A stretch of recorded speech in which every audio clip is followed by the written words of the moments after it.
ಎಲ್ರಿಗೂ ನಮಸ್ಕಾರ. ಇವತ್ತು song release. So dialogue writers ಮಾತಾಡೋದೇನಿಲ್ಲ, ಯಾಕೆಂದರೆ ರೂಲರು ಮತ್ತು ಸರ್ವೈವರ್ ಅಂತ ನಾವು ಎರಡು ಟೀಸರ್ಗಳು ಬಿಟ್ಟಾಗೆ ತುಂಬ ಮಾತಾಡಿದ್ದೀವಿ. ಇನ್ನು ಹೇಗೇನು ಮಾತಾಡಿದ್ರು ನಾನು ನಮ್ಮ ವಿಜಯ್ ಬಗ್ಗೆನೇ ಮಾತಾಡಬೇಕು. ಮತ್ತು ಥ್ಯಾಂಕ್ಸ್ ಎಲ್ರಿಗೂ, ಯಾಕೆಂದರೆ ಒಂದು ಸಪೋರ್ಟ್ ಆಗಿ ಬಂದಿರೋದಕ್ಕೆ. ಇವತ್ತು ಇಡೀ ಇಂಡಸ್ಟ್ರಿನೇ ಇಲ್ಲಿದೆ. ಸೊ ತುಂಬ ಖುಷಿ ಆಯಿತು. ಮತ್ತು ಇದು ಟೆಕ್ನಿಕಲ್ ಸಿನಿಮಾ ಅಂದರೆ ಅವರಿಬ್ಬರಿಗೂ ಅಷ್ಟು ಸಾಥ್ ಕೊಟ್ಟಿದ್ದೀವಿ ನಾವು, ಜಡೇಶ್ ಸರ್ಗೆ ಮತ್ತು ವಿಜಯ್ ಸರ್ಗೆ. ಸೊ ಥ್ಯಾಂಕ್ ಯು ಎಲ್ರಿಗೂ. ಈಗ ನಮ್ಮ ಸಹ ಬರಗಾರರು ಎಲ್ಲರಿಗೂ ಥ್ಯಾಂಕ್ ಯು ಬಂದಿದ್ದಕ್ಕೆ. ಈ ಸಾಂಗಲ್ಲಿ ಮೇನ್ಲಿ ನಾವು ಹೇಳೋಕ್ಕೋಗಿರೋದು ಒಂದು 40-50 ವರ್ಷದ ಗಂಡ ಹೆಂಡತಿ ಸಂಬಂಧ. ಸೊ ಅಲ್ಲಿವರೆಗೂ ಬರಬೇಕು ಅಂತಂದರೆ ತುಂಬ ಜರ್ನಿ ಇರುತ್ತೆ ಎಲ್ಲರದು. ಸೊ ಇಲ್ಲಿ ಬಂದಿರೋ ಆಲ್ಮೋಸ್ಟ್ ಎಲ್ಲ ಕಪಲ್ಸನ್ನ ಇನ್ವೈಟ್ ಮಾಡಿದ್ದೀವಿ. ಸೊ ಅದೇ ರೀತಿ ನಿಮ್ಮ ಜೀವನನೂ ಚೆನ್ನಾಗಿರಲಿ, ಎಲ್ಲರ ಜೀವನ ಚೆನ್ನಾಗಿರಲಿ. Thank you. ನನಗೆ ಖುಷಿ ಆಗೋದಕ್ಕಿಂತ ಪ್ರೇಕ್ಷಕರಿಗೆ ಖುಷಿ ಆಗಬೇಕು. ಈ ಒಂದು ಸಮಾರಂಭಕ್ಕೆ ಆಗಮಿಸಿರುವ ನಮ್ಮ ಈ ಒಂದು ಚಿತ್ರದ ನಾಯಕ ನಟರಾದ ವಿಜಯ್ ಕುಮಾರ್ ಸರ್ ಅವರಿಗೆ ಹಾರ್ದಿಕವಾದ ಸ್ವಾಗತವನ್ನು ಬಯಸ್ತೇನೆ. ಅದೇ ರೀತಿ ಈ ಒಂದು ಸಿನಿಮಾವನ್ನು ಗೆಲ್ಲಿಸಲೇಬೇಕು ಅಂತ ಅವರ ಬೆನ್ನೆಲುಬಾಗಿ ಬಂದಿರುವಂತಹ ದಂಪತಿಗಳು, ನಮ್ಮ ಈ ಒಂದು ಕನ್ನಡ ಸಿನಿಮಾ ರಂಗದ ಲವ್ಲಿ ಸ್ಟಾರ್ ಪ್ರೇಮ್ ಹಾಗೂ ದಂಪತಿಯವರಿಗೂ ಸಹ ಸ್ವಾಗತವನ್ನು ಬಯಸ್ತೇನೆ. ಅದೇ ರೀತಿ ನಮ್ಮ ಸತೀಶ್ ನೀನಾಸಂನವರು ಯಾವ ರೀತಿ ಅವರು ಕಷ್ಟ ಬಿಟ್ಟು ಮುಂದಕ್ಕೆ ಬಂದರು ತಮಗೆಲ್ಲರಿಗೂ ಗೊತ್ತಿದೆ. ಅವ್ರದ್ದು ಮುಂದಿನ ದಿನಗಳಲ್ಲಿ ಮತ್ತೊಂದು ಕೈಗೆಟುವಂಥ ಸಿನಿಮಾ ಬರ್ತದೆ. ಅವ್ರಿಗೂ ಸಹ ಈ ಒಂದು ಸಂಸ್ಥೆಯ ಪರವಾಗಿ ಸ್ವಾಗತವನ್ನು ಬಯಸ್ತೇನೆ. ಹಾಗೂ ಎಲ್ಲ ನಮ್ಮ ಚಿತ್ರದ ಟೆಕ್ನಿಷಿಯನ್ಸು, ಡೈಲಾಗ್ ರೈಟ್ಸು, ಎಲ್ಲ ನಮ್ಮ ತಂತ್ರಜ್ಞರು ಹಾಗೂ ಮತ್ತೋರ್ವ ಮಿಲನ ಕೃಷ್ಣ ಅವರು ಮರೆತುಬಿಟ್ಟಿದ್ದಾರೆ ನನ್ನ. ಸಾರಥಿ ಟೈಮಲ್ಲಿ ಸುಮಾರು ಸತಿ ನಾವು ಸೆಟ್ ಹತ್ರ ಬಂದು ಹೇಳ್ತಿದ್ದೆ, ನಿನ್ನಲ್ಲೇನೋ ಒಂದು ಕಳೆ ಐತಪ್ಪ, ಒಳ್ಳೆ ಹೈಟ್ ಇದೆಯಾ, ಮುಂದೊಂದು ದಿವಸ ನೀನು ಒಳ್ಳೆ ನಟನಾಗ್ತಿ ಅಂತ ಹೇಳಿದ್ದೆ. ಜ್ಞಾಪಕ ಇದೆ, ಕೇಳಿಸ್ಕೊಟ್ಟೆ ಅವ್ರನ್ನ. ಪಾಪ ಅವರು ಸಹ ಈ ಒಂದು ಇದಕ್ಕೆ ಬಂದಿದ್ದಾರೆ. ಅವರ ದಂಪತಿಗಳು ಸಹ ನಾನು ತುಂಬ ಹೃದಯದ ಸ್ವಾಗತವನ್ನು ಬಯಸ್ತೇನೆ. ಇನ್ನು ಆನಂದ್ ಅಡಿ ಅವರು, ನಮ್ಮದು ಅವ್ರದ್ದು 14-15 ವರ್ಷದ ನಟ್ಟು. ಇವತ್ತು ನಾವೊಂದು ಸಿನಿಮಾ ಮಾಡ್ತೀವಿ ಅಂತ ಹೇಳಿದಾಗ ಸೆಟ್ ಹತ್ರನೇ ಬಂದು ನಾನು ಹೇಳಿದೆ, ಇಲ್ಲ ಸರ್ ಯಾವುದೇ ಕಾರಣಕ್ಕೂ ನಾವು ಬೇರೆ ಎಷ್ಟೇ 50 ಲಕ್ಷ ಆಫರ್ ಜಾಸ್ತಿ ಕೊಟ್ಟಿರ್ಬೇಕಾದ್ರೆ ಅವ್ರನ್ನ ಕೇಳಿ, ಆದರೂ ನಾವು ಆನಂದ್ ಆಡಿಯೋ ಬಿಟ್ಟು ಬೇರೆಯವರಿಗೆ ಇದು ಮಾಡಲ್ಲ ಅಂತ ಹೇಳಿ ಅವರ ಬಾಂಧವ್ಯ ಆಗಿದೆ. ಅವರ ಮಾತಿಗೆ ತಪ್ಪದಂಗೆ ಕೇಳಿ ಅವ್ರಿಗೆ ಕೊಟ್ಟಿದ್ವಿ. ಇವತ್ತು ಅವರು ಬಂದಿದ್ದಾರೆ. ತುಂಬ ಹೃದಯದ ಸ್ವಾಗತವನ್ನು ಬಯಸ್ತೇನೆ. ಮತ್ತು ಅಜನೀಶ್ ಅವರು, ತಮಗೆಲ್ಲರಿಗೂ ಗೊತ್ತು, ಈಗಾಗಲೇ ಕಾಂತಾರದಿಂದ ಪ್ಯಾನ್ ವರ್ಲ್ಡ್ ಮ್ಯೂಸಿಕ್ ಡೈರೆಕ್ಟರ್ ಆದಂಥವ್ರು.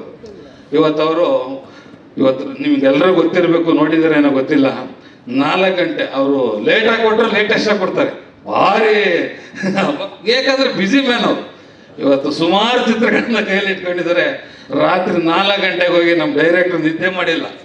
ನಿಜವಾಗ್ಲೂ ಸರ್, ಸ್ನಾನ ಮಾಡಿದ 10 ಗಂಟೆ ಬೆಳಿಗ್ಗೆ. ಯಾಕೆ ಸರ್ ಅಂದರೆ, ಏನು ಮಾಡೋ ಸರ್, 4 ಆಯಿತು. ವಿಜಯ್ ಸರ್ನ ಆಮೇಲೆ ಅನನ್ಯ ಭಟ್ ಅವ್ರನ್ನ ಕರ್ಕೊಂಡೋಗಿ ಮ್ಯೂಸಿಕ್ ಕಂಪೋಸ್ ಮಾಡಿಸ್ಬೇಕಾ, ಬನ್ನಿ ಸರ್ ಅಂತ ಹೇಳಿದ್ರು. ತಿಂಡಿ ತಿಂದ್ರೆ ಅಂದ್ರೆ ಇಲ್ಲ ಸರ್ ಅಂದರು.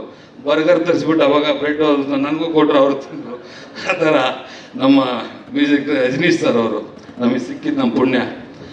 ಇವತ್ತು ಅದೇ ರೀತಿ ಮಿತ್ರ ಸರ್ ಅವರು, ಎಲ್ಲ ನಮ್ಮ ಏನು ಇವತ್ತು ನಮ್ಮ ಚಿತ್ರರಂಗದ ಎಲ್ಲ ನಾಯಕ ನಟರಿಗೂ ಹಾಗೂ ಎಲ್ಲ ಕಲಾವಿದರಿಗೂ ಸ್ವಾಗತವನ್ನು ಕೋರ್ತಾ, ದಯವಿಟ್ಟು ಮಾಧ್ಯಮ ಮಿತ್ರರು, ಮೀಡಿಯಾ ಮಿತ್ರರು, ಡಿಜಿಟಲ್ ಮಿತ್ರರು, ಇವತ್ತು ದಯವಿಟ್ಟು ಇವತ್ತು every man success behind there is a women ಅಂತಾರೆ. ಅದೇ ರೀತಿ ಈ ಒಂದು ಲ್ಯಾಂಡ್ ಸಿನಿಮಾ ಗೆಲ್ಸೋದಕ್ಕೆ ಎಲ್ಲ ನಮ್ಮ ಮಾಧ್ಯಮ, ಪತ್ರಿಕಾ, ಡಿಜಿಟಲ್ ಮಾಧ್ಯಮದವರು ದಯವಿಟ್ಟು ತಮ್ಗೆ ಯಾರೋ 6:15 ಅಂತ ಹೇಳಿ ಸ್ವಲ್ಪ ಲೇಟ್ ಮಾಡಿದ್ವಿ, ತಮ್ಮಲ್ಲಿ ಕ್ಷಮೆ ಇರಲಿ. ತಮಗೆಲ್ಲರಿಗೂ ತುಂಬ ಹೃದಯದ ಸ್ವಾಗತವನ್ನು ಬಯಸ್ತೇನೆ. ಅದೇ ರೀತಿ ಈ ಒಂದು ಸಿನಿಮಾಕ್ಕೆ ಬೆನ್ನೆಲುಬಾಗಿ ನಿಂತ, ಇವತ್ತು ಹೇಳ್ತಾರೆ ಕಾಣದ ಕೈಗಳು ಎಷ್ಟಿರ್ತವೆ, ಒಂದು ಏನೋ ಒಂದು ಮಾಡಕ್ಕೆ ಹೊರಟಾಗ ನಾವೊಬ್ಬರು ನೋಡ್ತೀವಿ, ನಮ್ಮನ್ನೊಬ್ಬರು ನೋಡ್ತಾರೆ. ನಮ್ಮಿಂದೆ ಬೇರೆ ರೀತಿ ಪ್ರೋತ್ಸಾಹ ಮಾಡಿದಂಥವ್ರು, ನಮಗೆ ಬೆನ್ನೆಲುಬಾಗಿ ನಿಂತಂಥವ್ರು. ಒಬ್ಬ ನಿರ್ಮಾಪಕ ಒಂದು ಸಿನಿಮಾ ಮಾಡಬೇಕಾದ್ರೆ ಇವತ್ತಿನ ಕಾಲದಲ್ಲಿ ಬಹಳ ಕಷ್ಟ. ಇವತ್ತು ಯಾಕಂದ್ರೆ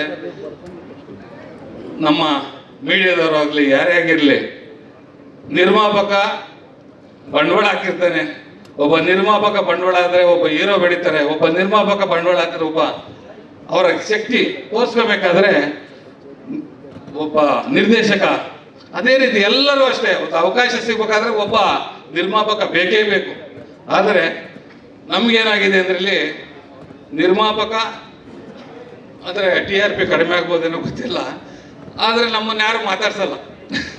ಲಾಸ್ಟ್ ಅದು ಬೇಜಾರು ಮಾಡ್ಕೊಂಬಿಡಿ, ಅಲ್ಲಿ ಸಮಯದ ಅಭಾವ ಇತ್ತು, ಕರೆದ್ರು ನಾನು ಮಾತಾಡ್ತಿರಲಿಲ್ಲ. ಯಾಕಂದರೆ ನಮ್ಮ ಈವೆಂಟ್ ಮ್ಯಾನೇಜ್ಮೆಂಟು ಸರವಣ ಅವರು ಇದು ನವರಸನ ಹೇಳ್ತಾ ಇದ್ರು, ಸಾರ್ ಟೈಮ್ ಆಗೋಯ್ತು ಅಂತ. ಇನ್ನೊಂದು ಶೋದವರು ದುಡ್ಡು ಕೊಡೋಣ ಬಿಡಪ್ಪ ಅಂದರೆ ಇದೆಲ್ಲ ಸರ್ ಕಾರ್ಪೊರೇಟ್ ಕಂಪ್ನಿ ಆಮೇಲೆ ಇದಾಗ್ಬಿಡ್ತಿದೆ ಸರ್, ಇನ್ನೊಂದ್ಸತಿ ನಮಗೆ ಕೊಡಲ್ಲ ಅಂತ ಇದ್ರು. ದಯವಿಟ್ಟು ಜಸ್ಟ್ ಜೋಕ್ ಮಾಡಿದೆ. ಇವತ್ತು ಏನು ನಮ್ಮನ್ನು ಈ ಒಂದು ಲ್ಯಾಂಡ್ಲಾರ್ಡನ್ನು ಬೆಳೆಸಬೇಕು ಅಂತ ಬಂದಿದ್ದಾರೆ ಮಾಧ್ಯಮದವರು.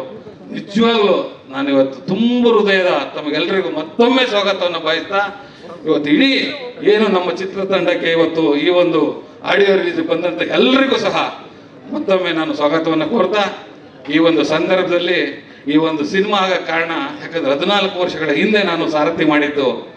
ಯಾಕಂದರೆ ನಾನು ಒಂದು ಸತಿ ಆಕಸ್ಮಿಕವಾಗಿ ಸಿನಿಮಾಗೆ ಬಂದೆ, ಮತ್ತೇನಾದ್ರೂ ಎಲ್ಲಿ ಎಡೆ ಬಿಡ್ತೀನೋ ಅಂತೇಳಿ ಸಿನಿಮಾ ಬೇಡಪ್ಪ ಅಂತ ಹೇಳಿದೆ.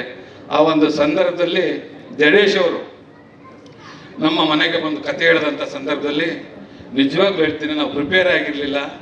ಅವರು ಬಂದು ಹೇಳಿದ್ರು, ಇವಾಗ ಯಾಕಂದರೆ ನಾನು ಮೊನ್ನೆ ಒಂದು ಮಾತಂದ್ರು, ಸರ್ ಈ ಒಂದು ಸಿನಿಮಾ ಸೋಲು ಗೆಲುವು ಏನೇ ಆದ್ರೂ ನಾನೇ ವಹಿಸ್ಕೊಳ್ತೀನಿ.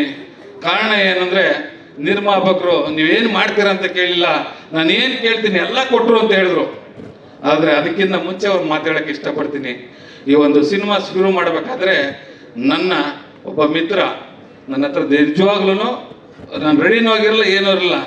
ಅವತ್ತು ಗಿರೀಶ್, ಇವತ್ತು ಅವರು ನನ್ನ ಆತ್ಮೀಯ ಮಿತ್ರ ಸಹೋದರ. ಅಣ್ಣಾಜಿ ಗಿರಿ ಅಂದರೆ ಬೆಟ್ಟ, ನಾನು ಯಾವತ್ತು ನಿನ್ನಿಂದ ಬೆಟ್ಟದಾಗಿರ್ತೀನಿ ಮಾಡೋಣ ಅಂತ ಹೇಳಿ ನನಗೆ ಸಹಾಯ ಮಾಡಿದ್ರು.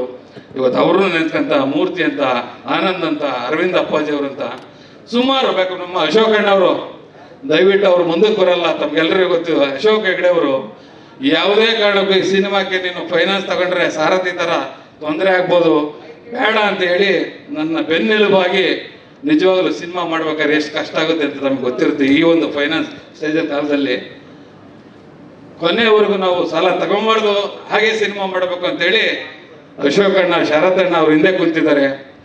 ಅವರು ನಂಗೆ ಕರೆದ್ರೂ ಮುಂದಕ್ಕೆ ಬರ್ತಾ ಇಲ್ಲ. ಇವತ್ತು ಆ ಥರ ಕಾಣದ ಕೈಗಳಿರ್ತವೆ.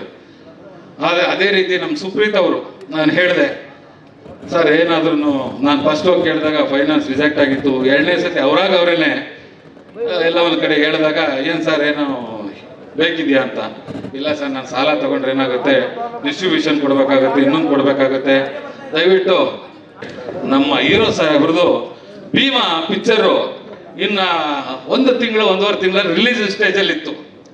ಇವ್ರು 2 ವರ್ಷದಿಂದ ಆ ಕಥೆನ ಅವ್ರಿಗೋಸ್ಕರ ರೆಡಿ ಮಾಡ್ಕೊಂಡು ಒಂದು ಯಾವ ಥರ ಸ್ಕ್ರಿಪ್ಟ್ ರೆಡಿ ಮಾಡ್ಕೊಂಡು ರೆಡಿ ಟು ಶೂಟ್ ಅಂತ ಮಾಡ್ಕೊಂಡಿದ್ರು.